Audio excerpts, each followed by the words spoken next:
दक्षिण कोरिया में पूरे हाथों पर टैटू वाले आदमी से पंगा मत लेना। टैटू का क्षेत्रफल जितना बड़ा होता है उसकी स्थिति उतनी ऊंची होती है। जापान में भी ऐसा ही है। ये पूरे शरीर पर टैटू वाला आदमी जापान का सबसे युवा याकुजा नेता है। वह इस साल केवल 19 साल का है और जापान में एक क्षेत्र पर शासन करता है। स्थानीय पुलिस भी उसे छूने की हिम्मत नहीं करती। उसका नाम है चिंग लोंग। एक साल पहले चिंग लोंग एक सफेद बालों वाला साधारण आदमी था। उसके पिता भी एक गैंग में शामिल थे। कहानी की शुरुआत में ही उसके पिता की तस्वीर दीवार पर लटकी हुई थी। एक दिन चिंग लोंग अपने कुछ दोस्तों के साथ सड़क पर घूम रहा था। उसने अचानक देखा कि कोई आटा बेच रहा है। चिंग लोंग ने आटा खरीदने का नाटक किया और जैसे ही दूसरा व्यक्ति ध्यान नहीं दे रहा था उसे बुरी तरह पीटा। वास्तव में चिंग लोंग उसका पैसा लूटना चाहता था। पैसे लेकर उन्होंने सोचा कि आज रात शानदार भोजन कर सकते हैं। अचानक एक दोस्त ने आटे की एक थैली उठाई। चिंग लोंग ने उसे छीन लिया और समुद्र में फेंक दिया। पैसा लिया जा सकता है पर आटे को नहीं छूना चाहिए। इसके बाद वे एक परिचित रेस्तरां में गए। थोड़ी देर बाद एक और गैंग लीडर आया जिसका नाम था शानचुन। दोनों पक्ष बैठकर एक दूसरे को देख रहे थे। अचानक दरवाजे के बाहर से एक समूह आ धमका। यह समूह विरोधी गिरोह के सरगना को मारने आया था। चिंग लोंग बिल्कुल नहीं घबराया। जब उसने देखा कि वह आदमी बड़े भाई को मारने वाला है तो उसने एक फ्राइंग पैन उठाया और उसे मार डाला। याकुजा नेता हैरान रह गए। इसके बाद चिंग लोंग ने फ्राइंग पैन फेंक दिया। छोटे भाई डर गए और चिंग लोंग को लेकर जल्दी से भाग गए। अगले दिन गांव के लोग चिंग लोंग को ढूंढते हैं और उसे गैंग में ले जाते हैं। गांव का नेता चाहता है कि चिंग लोंग उसके गैंग में शामिल हो पर चिंग लोंग मना कर देता है। गांव के व्यक्ति ने उसे विजिटिंग कार्ड दिया और अच्छे से सोचने को कहा। अचानक भाई का फोन आता है और जल्दी भागने को कहता है। चिंग लोंग को एक समूह द्वारा मारा जा रहा था जो पिछली रात उनका आटा चोरी होने के कारण आया था। जल्द ही चिंग लोंग और उसके दोस्त पकड़े जाते हैं और दूसरे गैंग का नेता जिसका नाम तियान ये है सामने आता है। दूसरा व्यक्ति चाहता है कि चिंग लोंग आटे के पैसे वापस करे लेकिन चिंग लोंग गरीब है। उसके पास पैसे कहां से आएंगे और वह कीमती आटे के पैसे कहां से लाएगा। पैसे नहीं है तो मैं तुम्हें विदेश में बेच दूंगा। सुना है कि युवाओं के अंग विदेश में बहुत महंगे बिकते हैं। जब वे जहाज पर चढ़ने वाले थे सामने वाले ने देखा कि चिंग लोंग के पास पहाड़ी गांव का विजिटिंग कार्ड है। तियान ये सोचता है कि चिंग लोंग शानचुन का आदमी है लेकिन चिंग लोंग कहता है कि वह किसी गैंग का नहीं है। तियान ये और शानचुन के गैंग गठबंधन में है। सुरक्षा के लिए पहले फोन करके पुष्टि करते हैं। जल्द ही गांव के लोग चिंग लोंग को घर ले जाते हैं। चिंग लोंग गांव के नेता से मिलता है और कुछ नहीं कहता। उसने पूछा क्या तुम्हारे पास जाने की कोई जगह थी ड्रैगन बॉय। बस इस वाक्य के कारण चिंग लोंग भावुक होकर रोने लगता है क्योंकि उसे बचपन से पिता का प्यार नहीं मिला और उसके पिता हाल ही में मारे गए थे। इस समय चिंग लोंग की पहचान उभरती है। वह गांव के गैंग में शामिल होकर गांव का गोद लिया बेटा बन जाता है। एक साल बाद चिंग लोंग ने हेयर स्टाइल बदल लिया। वह फिर से परिचित रेस्तरां में आता है और महिला मालिक के बेटे को कुछ पैसे देता है। यह बच्चा भी साधारण नहीं है, वह बाद में दिखाई देगा। अचानक चिंग लोंग को फोन आता है कोई उसके क्षेत्र में गड़बड़ी कर रहा है। फिर वह अपने होटल में गया जहाँ सामने वाले लोग तियानिये गैंग के थे। वे लोग कुछ क्षेत्र छोड़ने की मांग करते हैं। बात खत्म कर वे जाने की तैयारी करते हैं। एक बार सहन करो, शांति रहेगी, एक कदम पीछे हटो, गुस्सा बढ़ेगा। चिंग लोंग शराब की बोतल उठाकर अपने कुत्ते के सिर पर मारता है। फिर उसके छोटे भाई को सबक सिखाया। सब कुछ खत्म होने के बाद उसके अपने नौकर ने उसकी पट्टी की। चिंग लोंग को लगता है कि उसे ये लड़की पसंद आ गई है। उसका नाम है शाओमी। चिंग लोंग उसे बाहर बुलाता है। चिंग लोंग को शाओमी से पता चलता है कि वह अभी भी एक छात्रा है, केवल कला बेचती है, शरीर नहीं। वह उनके होटल में ट्यूशन फीस कमाने के लिए काम करती है। इससे चिंग लोंग को वह और भी पसंद आने लगी।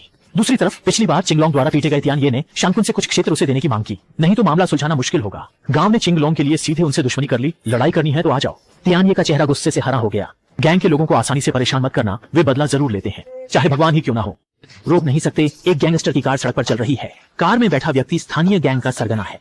अचानक बाहर से दो लोग आ जाते हैं और उन पर गोलियों की बौछार कर देते हैं। किंग लोंग ने समय पर बॉस की रक्षा की लेकिन सामने का ड्राइवर इतना भाग्यशाली नहीं था। ड्राइवर को गोली लग गई। बड़े भाई के सुरक्षित होने की पुष्टि के बाद चिंग लोंग ने पीछा किया लेकिन कोई निशान नहीं मिला। हालांकि उसका भाई कार में मरा पाया गया। किंग लोंग बहुत दुखी था। गैंग ने भाई का अंतिम संस्कार किया।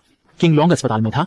पहाड़ी गांव ने बड़े भाई से बदला लेने में मदद करने की गुहार लगाई लेकिन बड़े भाई ने मना कर दिया और कहा कि मामले को पुलिस को सौंप दें। शानचुन अस्पताल में चिंग लोंग से मिलने आया और उससे स्थिति समझाई। इस मामले को छोड़ दो, सब कुछ पुलिस को सौंप दो। लेकिन किंग लोंग कैसे सुन सकता था।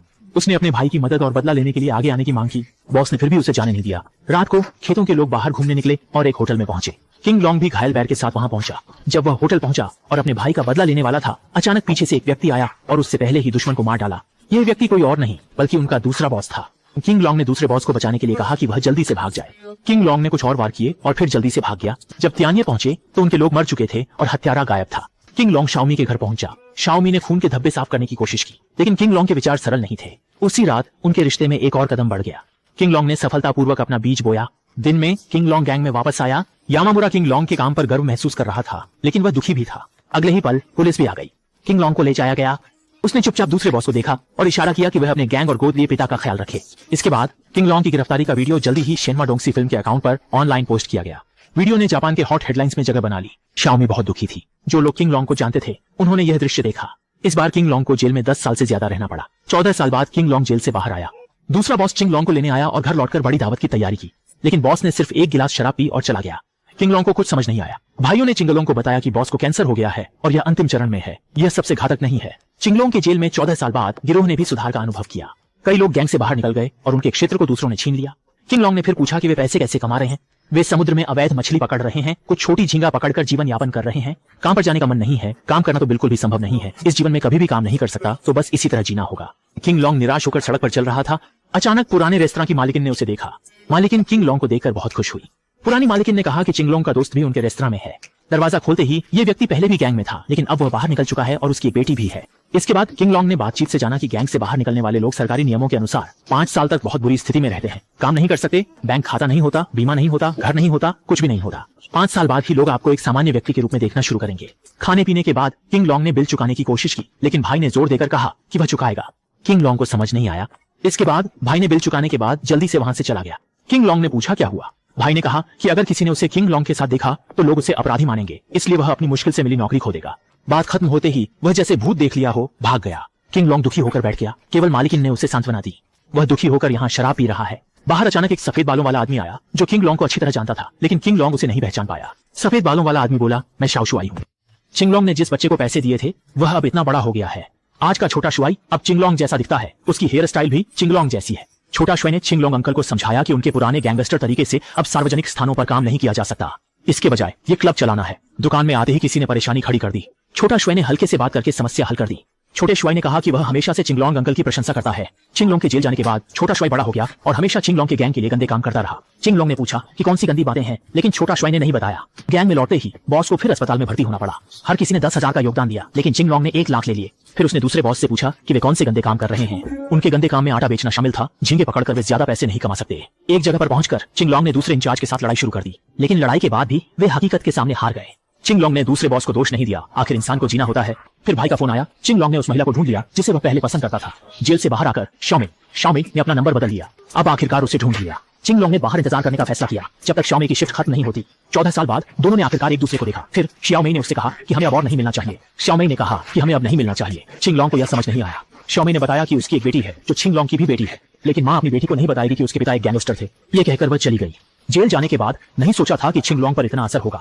दूसरी ओर छोटा शुआई तियानये से सौदा कर रहा था। उसकी बात करने की शैली से तियानये नाराज हो गया और चला गया। तियानये ने अचानक कहा कि छोटा शुआई अपने पिता की तरह है और वह उम्मीद करता है कि उसका अंत पिता जैसा ना हो। छोटा शुआई ने पूछा कि उसका क्या मतलब है, लेकिन तियानये चुप रहा। अंत में जांच के बाद छोटा शुआई को पता चला कि उसके पिता को तियानये ने ही मारा था। छोटा शुआई का पिता वही ड्राइवर था जिसे सालों पहले मारा गया। इसी बीच चिंग लोंग की लगातार कोशिशों के बाद परिवार आखिरकार एक साथ रहने लगा, लेकिन चिंग लोंग ने अपनी बेटी से पहचान नहीं की। दोस्तों की मदद से चिंग लोंग को एक नौकरी मिल गई। पास के सहकर्मी को पता था कि चिंग लोंग पहले गैंगस्टर था। उसने खुशी से एक फोटो खींची और उसे ऑनलाइन पोस्ट कर दिया। जल्दी ही फोटो ऑनलाइन वायरल हो गई। शाओमी कंपनी में आई और उसे बॉस ने निकाल दिया क्योंकि उसके बेटी के पिता गैंगस्टर थे।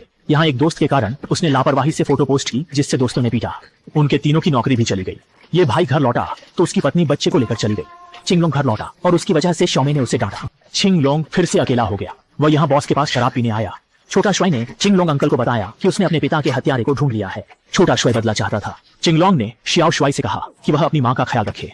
फिर वह अस्पताल गया और उसके गोद लिए पिता की भी मौत हो गई। अब उसके पास कुछ नहीं बचा था। चिंग लोंग ने शाओमी को संदेश छोड़ने की तैयारी की क्योंकि वह शाओमी और उनकी बेटी से आखिरी बार मिलना चाहता था। यह कहकर वह एक जगह गया और शाओ शुआई के पिता के हत्यारे तियानये और उसके लोगों को मार डाला। इस बीच छोटा शुआई अपने लोगों को लेकर अपने पिता का बदला लेने आ रहा है। जब वह वहां पहुंचा तो उसने देखा कि उसके पिता के हत्यारे को चिंग लोंग चाचा ने मार डाला था। चिंग लोंग एक जगह पर शाओमी का इंतजार कर रहा था, लेकिन वहां शाओमी नहीं आई, बल्कि उसका भाई आया। चाकू अभी भी चिंग लोंग के पेट में धंसा था। भाई ने चिंग लोंग को दोषी ठहराया, लेकिन चिंग लोंग ने भाई को दोष नहीं दिया।